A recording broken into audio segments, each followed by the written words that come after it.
world. Sit back, relax, and get ready for your weekly dose of MMA coverage.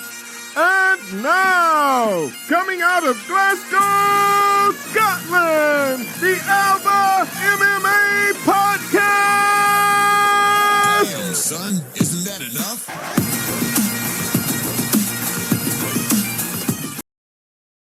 Back to the Alba MMA podcast. Today we are joined with Julian Marquez. How are you doing, my friend? I'm good, buddy. I'm over here just hanging out. That's it. How are you? Yeah, good, man. Well, it's weird times, but you're on with Ryan. I'm Ryan and my co-host Johnny here. Hi, Julian. Yeah, we just want to ask you a few questions, if that's cool, if you want to take it away, Johnny. Yeah, I just wanted to start asking. I was doing some research on your career ever since I saw you the Contender Series, and I saw that before you had started wrestling, you originally had your pastimes were the violin and singing in the choir before you moved to that. And I was wondering what that sort of journey's been from something like that to wrestling to getting yourself into MMA and how that came about. Oh man, that's pretty. It's kind of a weird situation, to be honest. I can't really. I don't know how to explain it. When growing up, like our family always had like musicians in it. My uncle always like jokes around talking about he lettered in high school in choir. He had a varsity letter and played sports and stuff. But to us, like music is something that like it runs in our family. My mom was a beautiful singer. My brother actually has a band, hardcore punk, a little bit different, Wow. heavy music, Jeez. but it's my kind of stuff. It's called Spine. But we just grew up with music around us and we loved music. And I also loved watching like boxing, and my family did it as well. Like, you know, my Cuban side, they loved watching boxing. They loved getting together for events and celebrating and watching. Like I'll never forget all the Oscar De La Hoya fights. We'd always buy cakes and just have like a party just to watch Oscar De La Hoya compete, or Floyd Mayweather. And that kind of was just like when I saw that reaction of how my family acted towards, Oscar De La Hoya, Floyd Mayweather, even Mike Tyson. I remember all these like gatherings we had, and it just made me like real interested in it. And playing sports growing up, like track and field, and doing a little bit of football, wrestling, things like that made me really like the one-on-one aspect of competing, and just fighting one day, just like it kind of fell into my lap, and then the rest was history. So the rest is history. Do you think once you were in, you're not getting out pretty much? Like once you were set for gold once you seen it? Yeah. When I first was brought into the MMA gym, that's what like it switched everything. So I have a very addictive personality. Yeah. For one thing, like when I played the violin, I was all in the violin. Like I played like orchestras, I played everything. Like, most people don't know that. But I was all in because that's what it was. When I was in track and field, I was all in. I was trying to be the best track and field person. When I was in wrestling, I was all in wrestling, you know? And with mixed martial arts, when you threw me in and then someone punched me in the face, I was all in. Yeah, it was it. It was like, it. okay, you're trying to hurt me. Let me hurt you. Yeah. And then that's how it was. And then I learned over time, obviously, like in training, that I don't have to be hitting you hard. We can grow. But when you put me in a fight, that all-in mentality comes out. And it's one of the only times that it comes out is when I have the fight. That's crazy. That is crazy. Wow.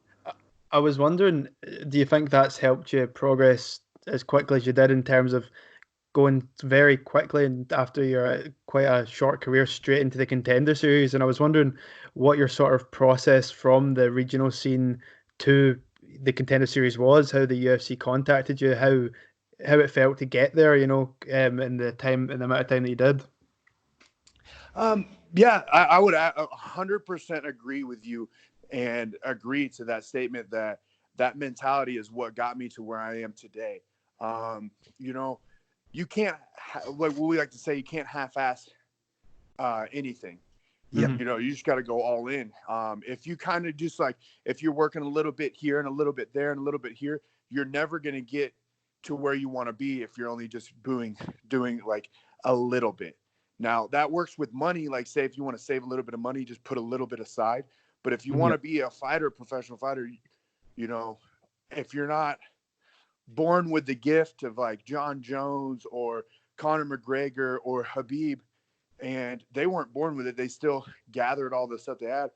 But if they were just like just a little bit in, a little bit out, it wouldn't have been as fast as their, you know, rise in the career was. You have to go 100% in. So that's what it was when I was first starting out, and I got brought into it when I was 20 years old. Right when I turned 20 years old, I fell in love with it, and I went all in. I left my jobs that I had that were 9 to 5s, and I started serving back again. I had a bartender job, a bouncing job, a serving job, and I was also a tumbling teacher. So I had all these different jobs that worked around my training schedule, and I trained 6 hours a day from 20 to 25, 24. Jesus. The grind is real. That's absolutely crazy. Yeah. Yeah, I saw you tweeting about that actually, but I saw people who were like, during obviously the coronavirus stuff, they were listing jobs they had before they're fighters, and most people it was like, oh, I did a bit of jiu-jitsu coaching and I'm a professional cage fighter, whereas you filled them up with all the different things you did to make sure you got to that level. Yeah, I did. Yeah, and that's the thing, is that you like, as a fighter, like fighting, the thing with fighting is most people don't really understand is fighting's going to get you quick money. Let's be honest. Like, if you know, you make it to like, if you make it up to where Conor McGregor is, or even John Jones or Khabib or Marty Usman or Ben Askren. Yeah. If you get up in that level, you have this giant following, this big platform where then companies will help pay you. And you can also, when you fight, you make a good amount of money, like a high level amount of money. And then you can use that money to then put into businesses and build up. Then you wouldn't have to worry about it. To where I'm at, I had to do it different, and I have to do it different until I can put some, you know, respect on my name and build my name into a bigger deal. Is that the money that I use or the money that I win with in the UFC, or the money that I get in the UFC, I don't just go out there and buy the nicest car in the world or the biggest house or wear the coolest clothes. I don't spend any of that money. If you look at me, I'm wearing clothes that were just given to me by the UFC, or clothes I've had for 5 years, or I might have bought a suit 2 years ago, and that's the same suit I'm rocking. But majority of the time when I get that money, I put it back in and try to invest in something, whether it be stocks, whether it be season ticket holders, whether it be, you know, IRAs, things like that. That way, in time, it will all come back to me, or it will build up, and I'll have money coming back in, because I know what it's like to struggle paycheck to paycheck, and I know what it's like to sit there and grind 5 jobs just to make ends meet, and I don't want to do that. That's good that you have that mindset, man. I see a lot of younger up-and-coming fighters like yourself seem to have that, and it is good because, you know, having the PR machine of the UFC and having all these fans and all this attention, it can, you know, you can set yourself up for after fighting in it, and it's good that you are doing that, man. But a question I actually had, Johnny touched on it a bit earlier about your Contender Series fight.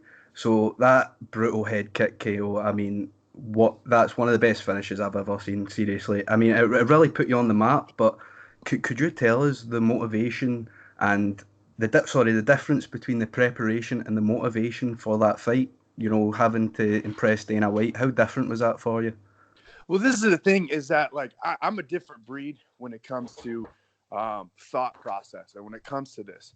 Right. In this game, I've always believed I'm the dark horse, and I'll always stand with it. I'll always stand by it. I am the dark horse in the MMA. I'm that guy that you try to put your person up against, and you think you're going to walk through me, and I'll take you out. And the whole time when I got the phone call, I just finished Cameron Olson on LFA in that, I think it was April, May time. And then I got the call a few weeks later from the coach at the time was like, hey, Contender Series just called me. It's this new place. Dana White's putting it on. What it's going to be is it's, secluded. You can't tell a single soul. You're going to fight. What weight do you want to fight? We can fight 205 and you'll fight this guy, which I don't remember who it was. Or we can go 185 and they want you to fight. Phil Hawes. And I was like, we're going 85. He goes, okay, but can you make the weight? And I said, yes, I can make the weight. He was like really scared. How far out was and I this was from? like, I'll make the weight. Like, How far don't out worry, this I'll from? make the weight. Yeah. Just give me the opportunity. He's like, look, we'll have an easier fight. This guy, at the time, I don't know who Phil Hawes was. I didn't care either. I said, 185 is where we're going. So I literally, like right then and there, I was at this place called, at the time, there's a bunch of them here in the United States, like across the Midwest. But it's called, oh man, why did I just go mind blank? Fuzzy's Tacos. It's called Fuzzy's Tacos. It's a taco shop. And I had tacos in my hand. And I was like, fuck. All right. I literally put the taco down and started running. And as I started putting road miles in and running, I was thinking in my head, I'm like, all right. And I could tell you how many hours I ran. I could tell you how many thoughts that went through my mind. But I kept thinking the whole time is that people are going to know my name after this. That's all I kept thinking. Didn't know how, didn't know where, didn't know what was going to happen. I just knew. I just kept talking to myself every time I ran, every mile I ran. I just kept getting That's excited. self-belief. That's crazy. I was wondering, with the sort of like attention that knockout got, I mean, essentially just went, it was all over the internet, it was all over the MMA community's news. What was that boost like in terms of people seeing you for the first time on like a global stage and your friends and family seeing this absolute like explosion? Honestly, I don't know. Like, I was so, it didn't hit me until like, I would say the next day I had to go to work. Just let you know that, by the way. The next day I went into work. So I bet you went into work as a hero, but yeah. Oh no, I did. I didn't know this. So like later that night, my body was completely destroyed. yeah. Like it hurt so bad. You just got in a fight and all these emotions were skyrocketed. Everything was crazy. So I went to sleep at the Palms and then I woke up the next morning and I had like my phone was just completely blown up. After the fight, I spent time with my family. That's who I care. It was the first time my grandma has ever been to any of my fights. She attended there. She actually couldn't even watch the fight. She was actually walking and pacing in the back and like the cameras were on her the whole time, but they never showed it. But, I legit woke up the next morning and like my phone was blown up. Like I've never seen how many notifications I had on Instagram, Twitter, Facebook, my text messages. I was in like the hundreds, the high hundreds. And I was like, what the? And next thing you know, it was just, I kind of like slowly started going through it. And I was like, oh shit. Like, I guess this is kind of real. Yeah. And that's when it hit. Yeah, that's when it happened. And then I walked into work and then everybody was like, dude, you don't understand this. Like up on the big screen, ESPN Sports Center, we saw you on ESPN Sports Center. They posted it. And I was just like, what? And then all of a sudden I get the video people were sending me of Sports Center that put me in their top 10. I was just like, oh, wow. Definitely was an amazing situation. So would you say relatively unexpected then? I mean, you knew you were going to go in and get the win, and you did say that you were believing in it, but did you believe how big it would have been? I knew I was going to win, and I believed in myself. In every fight that I go into, I believe in myself that I'm going to win in spectacular fashion, and I do 90% of the time, 80% of the time, I guess. But anyways, in that fight, I honest to God, and I'll tell you, the moment that kick landed, the moment everything there, I went to the knees because I thought I was disqualified. Yeah. I legit thought I've never seen someone face to face. Like everyone sees it on the camera and it's just like amazing, crazy, this, that, and the other. But I've never seen that. Yeah. You know what I mean? I've never been like a point of view kick. So when I hit that kick, I thought he still was down. I was like, oh fuck, I messed up. Yeah. And I just kind of sat there and I was just in disbelief. I was like, well, I just lost it. Gosh, You know? gosh. I assumed the second you knew straight away, but you knew that was him. That was him done. Oh yeah, the moment it touched, Yeah. The thing is like it's really crazy. But whenever you do in mixed martial arts, or whenever you play baseball, or whenever you shoot basketball, or whatever it is, there's this feeling that you get that almost doesn't even feel like it's real. Like you're like, there's no way that worked. But it's crazy. Like when I hit him, it did not. I did not feel it. Like it literally did not. I didn't feel it on my leg. I didn't feel it anywhere. It didn't hit like it wasn't like a thud that's gonna make a loud noise. It was just a perfect touch, and it said pop. And the same thing as you hit a baseball bat for a home run. Those people that try to force all that swing, and it never goes anywhere, or the people that just barely swing it and it was just perfect. Just that's exactly what happened. Yeah, home run. Home run, aye. Yeah. Well, I was wondering, what I wanted to ask next was, obviously, I'm imagining everything's been disrupted for you in terms of how it has for everyone, like their careers kind of gone on pause during this time. But however long this takes to resolve, whether it's the next year or the second half of this year, did you have your eye on a particular opponent, or are you really just looking to grind through as many matchups as the UFC will give you? Man, in all honesty, I've called out a bunch of different people. You know, I've called out a bunch of different people. I've said a lot of different things, but at the end of the day, man, like I'm a nobody in the UFC. I've been out for almost 2 years. Like most people have forgotten about me because you're not in front of the camera, and I understand that. So the UFC is going to give me an opponent, and when they give me an opponent, I just have to remind everybody. That's pretty much where I'm at. MMA fans forget really quickly, but one win and you'll be back there 100%, no question about it. Oh yeah, thank you on that. I appreciate that. Oh, no problem. But a question I had. So you being a Cuban descent, I want to know what your opinion is on the current state of like the Cuban MMA with Yoel just fighting for the title and Street Jesus doing his thing. What is the difference between the Cuban people that's getting them this success, you think? That all-in mentality. Yeah. The thing is that like, a lot of people have this, and it's not just Cuban people. And I wouldn't do that, but I would have to say Cubans are a freak of nature when it comes down to it. If you look at their wrestling capabilities, their judo capabilities, and you watch them, there's a lot of people that will testify to this, saying like Cubans they have a different like build to them, and we're crazy. Don't get me wrong, but the thing is that you got to understand, Yoel and Jorge, they came from an area where it's like, if you didn't perform, you didn't eat. Yeah, and it's a constant grind. It was like that. If you didn't perform, you didn't eat. If you weren't doing something, you weren't getting food on the table for your family. So these guys, they have this mentality that it's like, we're all in. When I go in there and you put me against somebody, I'm going to do whatever it takes to win. I'm going to go there. If I have to do some crazy thing that I thought of in a dream and do it, then yeah, I'm going to do it. But that's with these people is like, I call it, I'm the best of both worlds. I'm American and Cuban.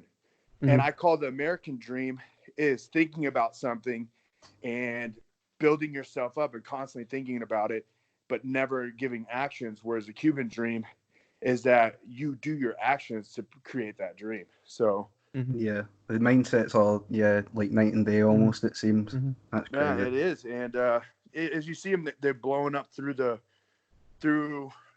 everybody else. They're still going, and they've been there doing this for years. That's the thing. It's like, if you look at Yoel, he's been competing since he was a little kid. If you look at Jorge Masvidal, he's going back to the streets. These guys have been on a constant grind, and it is good seeing, because not even just as Cubans, but as MMA fans, those two have always been fan favourites, and now seeing them get the shine and the money that they deserve, I mean, it is great as a MMA fan, for sure. Yeah, I mean, even if look at this, it's crazy, but like a lot of the OGs, a lot of the people that have been around for a long time, like, you know, Jorge Masvidal, they're finally getting the exposure that they need at the perfect time. But like, look at, like, if we go outside of it, look at James Krause. James Krause is super technical, very, very high IQ when it comes to fighting. He's fought some of the best. And defeated some of the best. And he even fought Jorge Masvidal and took him to a decision. Yeah. You know, but just now, after 4, 5, 6 years in the game, he's now getting recognition. And that was because he took a fight on less than 24-hour notice to stand up, where people were like, oh, wow, this guy that fought at 55, 70 is now fighting 85 on 24 Crazy, hours. isn't it? Crazy that. Yeah. I was wondering, speaking of UL earlier, obviously your nickname of the Cuban Missile Crisis, and he's been called the Cuban Missile Crisis after the Weidman fight. I was wondering, despite your like shared heritage, if that's a matchup you would consider, and what if you thought any differently of that matchup after the Izzy fight? Absolutely not. Absolutely not. There's a thing where it comes down to this. Most people don't know this, and I like Yoel. We have a history together. Wow. Yoel, one of his training partners, my family helped get him to a location in the United States, and that he's here now. And you know, I actually went out there to go train with his team and everybody during the time that Yoel was going to fight Jacques Ray the first time, and he tore out his ACL, if you don't recall that. Yeah, I remember that. I was there. It was about 2013 or so, 2012, 13. But anyways, I was there with them, and, you know, we've had words back and forth. We talked, and he told me some stuff that helped me get to where I am today. And at the end of the day, like, there's no need for me to fight him, and there's no need for him to fight me. By the time I get to that spot where it's up there, I don't know if Yoel would continue competing. Yeah. He's, you know, it doesn't seem like there's a lot left for him apart from the belt, but everyone already knows him as like the scariest. Like, you know, he should just kind of ride off. If personally, me, Ryan from Glasgow, thinks he should ride off into the sunset, but you know, I could definitely see him. I could honestly even see him getting another title shot. Like, he's just that good. Yeah, he's amazing. The thing is that, like, Yoel, like, look, I have like 2 fights in the UFC. You got to understand that. So for me to move up, it's going to be at least, let's say, 2 years. I'll have to compete 2 years and do that. By that time, he's going to be 43. There's many days, and there can be a lot that goes down on that. Yeah. But honestly, he's the original Cuban Missile Crisis. He had that name prior to when I got dubbed this. You know, I was dubbed when I was in the amateur rankings, and, you know, he was a professional starting out his career, and someone dubbed him that, and they switched it up to make it not as obvious as my name. They called him the Cuban Middleweight Crisis. Yeah. In the bout. But this is the thing, is that there has to be an even line out there, that as he's going out, I'm coming in, and I will never replace him, but I'll gladly love to walk that same path and take on his journey and just keep on building the name, and you know, kind of just represent what he represented and be the same person, you know, like, that's good. Just carrying the torch, isn't it? That is it, man. He's a good dude, but at the same time, man, he's just a savage. Like, a lot of the knockouts that he is, a lot of the wins that he has and the knockouts that he has are so iconic that it's just like, that is what we fight for, is those moments. Yeah, like, for sure. Could you imagine getting like that level of knockouts in the UFC? Like, there's people that have knockouts and they're cool, but none of them are like Yoel cool. Oh, no, I couldn't agree. It's iconic, isn't it? Yeah, see over here, like in Glasgow where we are, if someone's getting knocked out, it'll be after 10 pints on a Saturday in the pub. Do you know what I mean? On the UFC level, it's just complete. It's a different ball game, man. Seriously. But we've only got a few more questions for you here, and again, thank you for coming on. We really appreciate it a lot. Yeah. But Ask I as many remember, as you want. I'm chilling, man. I ain't got enough to do. I'm in yeah, quarantine. you're so bad, I suppose, man.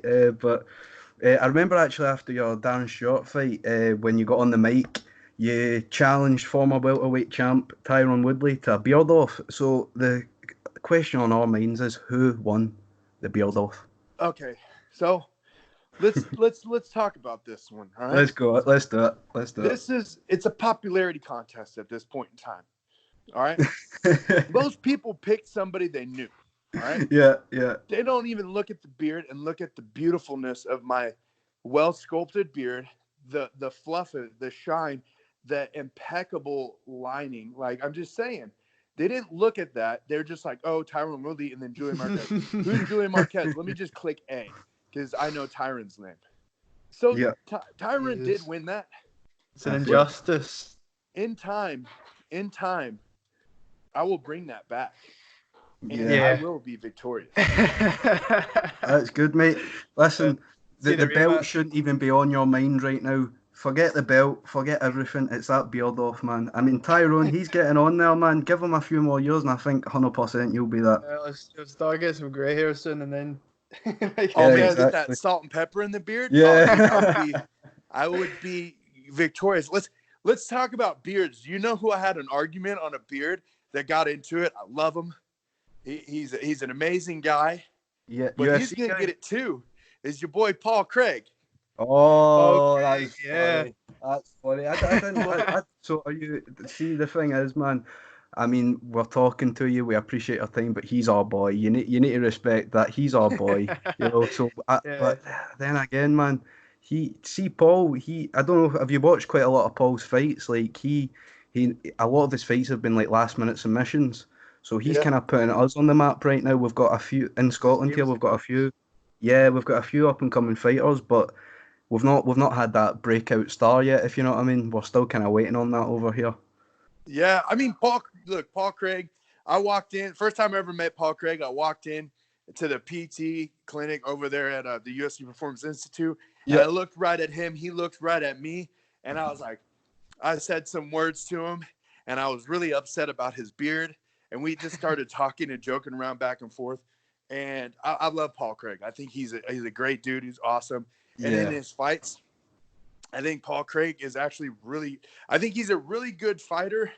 I think he can do a lot. His jiu-jitsu is amazing. Yep. But I think that if he were to just, like, I'd say go out to Thailand and just work on striking just a little bit more. It's not that I don't think his striking is bad. I think that he just needs a little bit more confidence in his striking, and then he'll be real good. Because whenever he fought Shogun, I thought he was about to knock him out. Yeah, that was a crazy fight, wasn't it? That was crazy, that one. Oh, that was intense, man.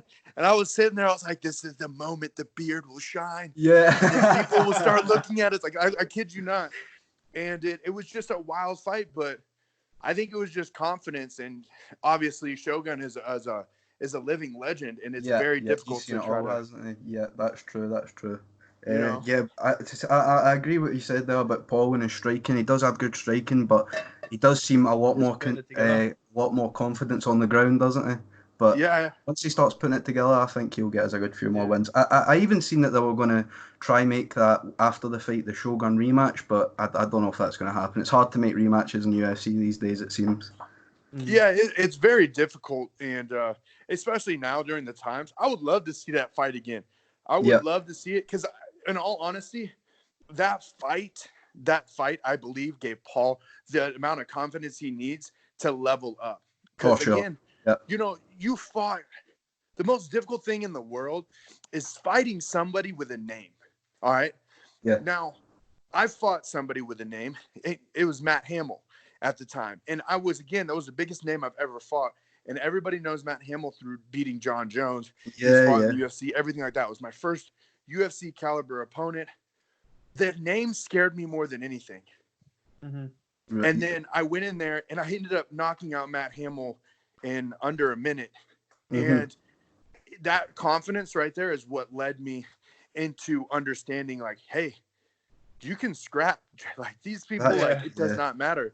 You got this. So that's what I believe is that draw wasn't a draw that is going to pull him away. I think that's going to shoot him up and get him to, get him where he's at, man. I think I'm pumped for him, man. Yeah, we're also pumped for him. We in Scotland here, we in Scotland, again with every nation, you always get behind your own. But Paul, I mean, a good few fights for him in the future, I hope. So hopefully a Glasgow show. Julian, we've got a few fights coming up. Well, hopefully coming up. We're going to throw some names at you. Happen. Let's do it. Get some predictions. So first, I mean, the fight everyone's excited for, Khabib and Tony. Beautiful matchup. It's a fight that needs to happen. It's the fight of, in my eyes, it's the fight of the MMA century. All right. And I don't care what anyone says. They can sit there and bash me on one. This fight is the fight that we have been waiting for many years through all these different ups and downs. And possibly right now, think about this, like it's being affected by, this quarantine, this lockdown, this pandemic that's happening across the world. It's insane. It's like the world, or it's like something in the force doesn't want this fight to happen.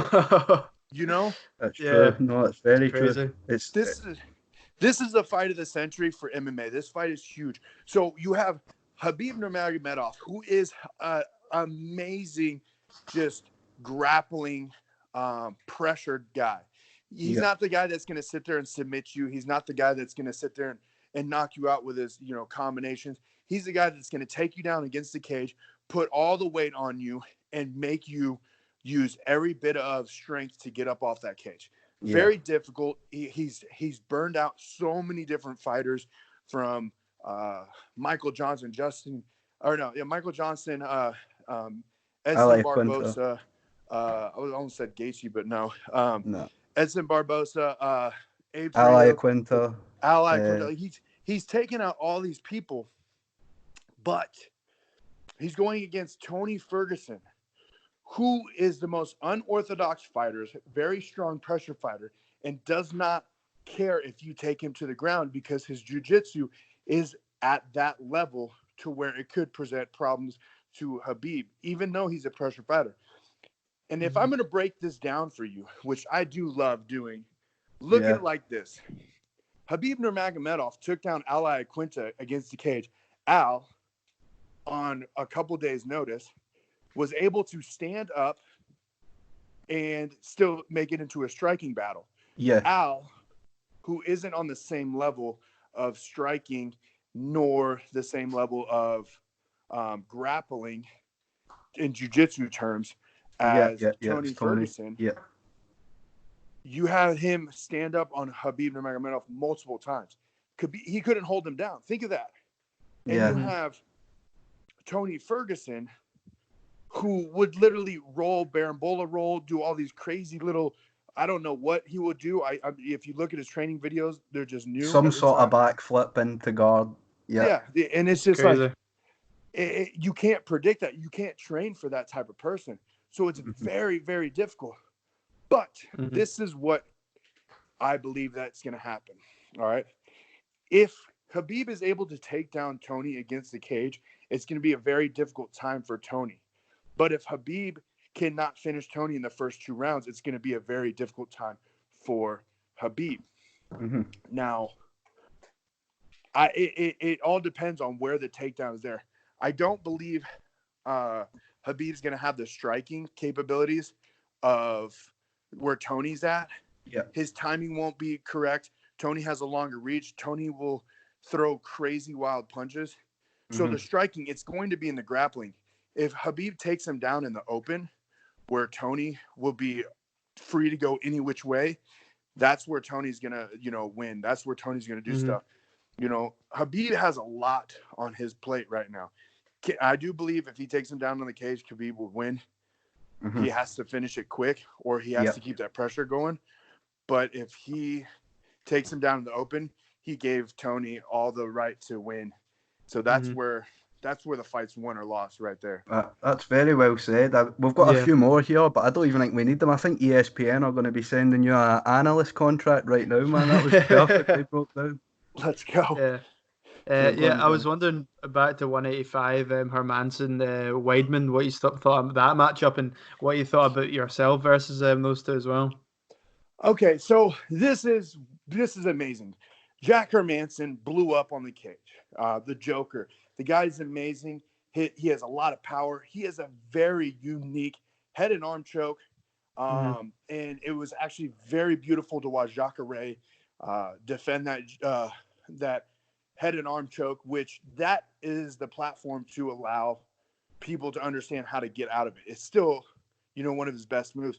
But Hermanson is the type of guy that will crush under pressure. When he gets pressured, he does not perform very well. If someone comes at him like a bat out of hell, he folds. If you look when he fought Thiago Santos threw the ugliest combination, but kept going forward and take a back ended step. up knocking him out. Yeah. And if you look at him when he fought Jared Cannonier didn't allow him to sit there and think. He sat there and went after him. This is the thing. As we're talking about Jared Cannonier and Thiago Santos, two guys that are ready to scrap and throw hard. And then you have Chris Weidman, who hasn't had a win in a long time, has gone off of, has fought a lot of different people that have, kind of altered his career and his chin. It's very difficult. He's very tough. If it goes to the ground, he will have a lot more success because he is able to, he's a black belt in jiu-jitsu. He's a good grappler, very, very good grappler. Yeah, fantastic. And both of them are. Yeah, they're striking. They're great grapplers, so it's going to be a grappling match. And if it goes there, if I were Hermanson, I would stand up with Weidman. Weidman may have better stand-up, but the thing is that if you hit Weidman, you could possibly throw him off his game. For just sure. Because those KOs, so. Yeah, especially after his last one, man. I mean, I think that would be smart, as you said there. Couldn't agree more. Yeah, I think Hermanson should, by all definitions, Hermanson should be the victor in this. I do respect Weidman, but something, after you fight Yoel Romero, you alter everything. Everything's changed. Of course. And since then he went and fought Yoel. He went and fought Dominic Reyes, and both of those knockouts were not good style knockouts. And it's almost at that point where it's, it's like I love him enough to be like, hey man, it's time for you to hang it up. You don't need any more fights. Kind of like Luke Rockhold. Yeah. It's the same thing. This is your life at this point in time, Yeah. No. So who are you saying on this fight then? I think Hermanson. Yeah. I think that's a good pick. Both again, Weidman, he does kind of seem to be on the tail end of his career, even though a few more wins could put him back up there. Hermanson, he kind of seems relatively new to the scene. He's training with a lot of good young up-and-coming guys, Matthew Keeney, etc. So, I agree. But for our last fight here, Henry Cejudo versus Jose Aldo, a very, very interesting matchup. Honestly, I think we all lose in that fight. I don't respect that fight. I don't like that fight. I think it's a very it's not worth it to me to watch that fight. Like there are other people in line like Aljamain Sterling, Petra Yan should have that belt and should be fighting for that belt, but their lives are on hold because he comes down, loses the fight, and then what's his face wants to take him out. It makes no sense. But at the end of it, I honestly believe that Henry Cejudo will win this fight. I don't see Jose winning the fight. I don't see him at all, doing what he claims he can do. I do believe that that Henry Cejudo will take him down, will be able to hold him down. If you watched whenever Demetrius Johnson, they had their battle, Demetrius Johnson is a way, way better fighter than Jose Aldo now. Yeah, This is the difference. currently, Now, I'm not talking about many years ago when he was on his title reign. Uh-huh. I'm talking about now.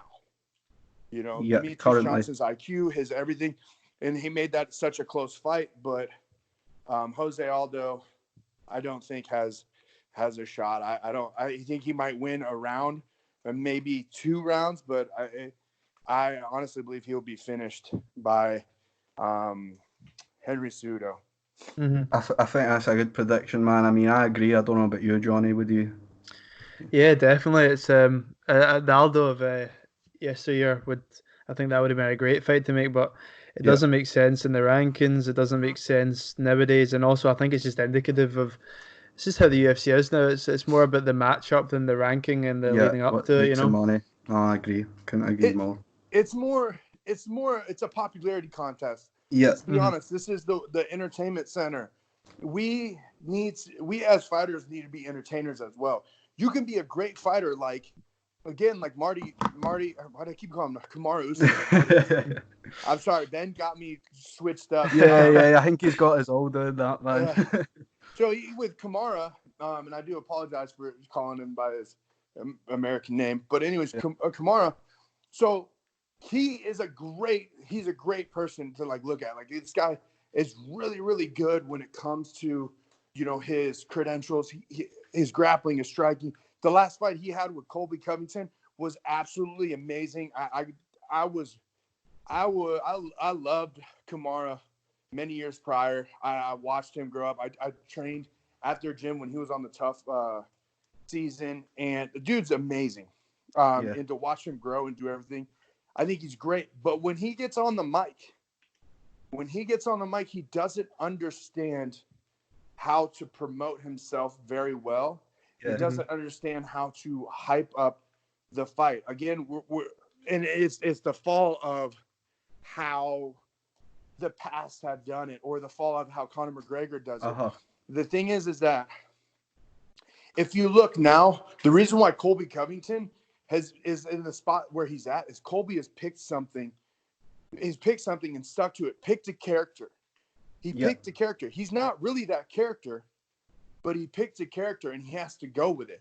That's his UFC character. Now he is a great fighter. He's an amazing fighter. Whether you like him or not, you have to give him respect because what he's done is actually absolutely amazing.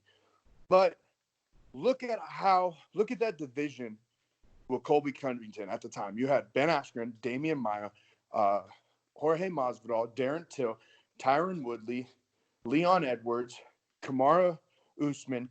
How are you going to stand out to the public in that? You had to create entertainment. You had to create something where people would sit there and get on social media and either badmouth or support. That's all you have to do. You get what I mean? Yeah. And he makes that. Conor McGregor led the platform by his antics, by his quick wit, by his trash talking. Yeah. He made the platform, which helps fighters get paid more money because he turned the UFC into an entertainment business. It was already going in that path. He just sped up the process. Yeah. I think once Usman, I think if Usman does do it, as you've said, what McGregor and that does, I mean, he can't not be a superstar. I mean, this Masvidal fight, if he gets through him, I mean, that will certainly boost him into it. But no, I agree. I think what you said is correct. Well, when he gets on the mic, he just doesn't know. I don't know if he doesn't know what to do or if he just doesn't want to kind of be that trash talker. I don't know, man. But I definitely can see Usman becoming a big star, no doubt, in the near future. Yeah, this is the thing. He's trying to trash talk. He's trying to trash talk, but it's not that he doesn't know how to trash talk. Is that he's an awesome guy. Yeah. It's not natural. It's not natural to him. Yeah, it's not natural for him. So this is the thing is that instead of him talking about his opponents, he needs to talk about himself. The thing is his confidence is there. So instead of sitting there and be like, who, when it comes to Jorge Masvidal or, this guy, but you sit there and just be like, look, my family comes from, Africa. And during this time, they struggled, and you talk about your heritage, you talk about everything that you did, and then that's what brings your morals, and then you build it up off that. Yeah. And it's like, Well said. I don't care Well who said. he is, he's not taking that away from me. Yeah. We're not going back. Like, then, and then you build this character that it will create, like, it would create people and create fiction. Like, dang, dude, this guy's telling the truth. And like, in some line, the world can relate to what that struggle would be like, or where it was. You know what I mean? Like, Yeah. and then that's when you create the fan, they create entertainment, you know? No, that's well said. And honestly, man, I can, with talking to you in this phone call, I can tell that once you get back in there and get on a run, I think, honestly, the sky will be the limit for you, my friend. But I appreciate it. we're going to wrap up now. Again, Julian, the Cuban Missile Crisis, thank you for coming on to the Alba MMA podcast. We'll be uploading a podcast every week, everyone, so please make sure to go follow Julian. Everything will be in the description. Thank you very much, my friend. Thank you, brother. I appreciate you guys. Yep, take it easy, mate.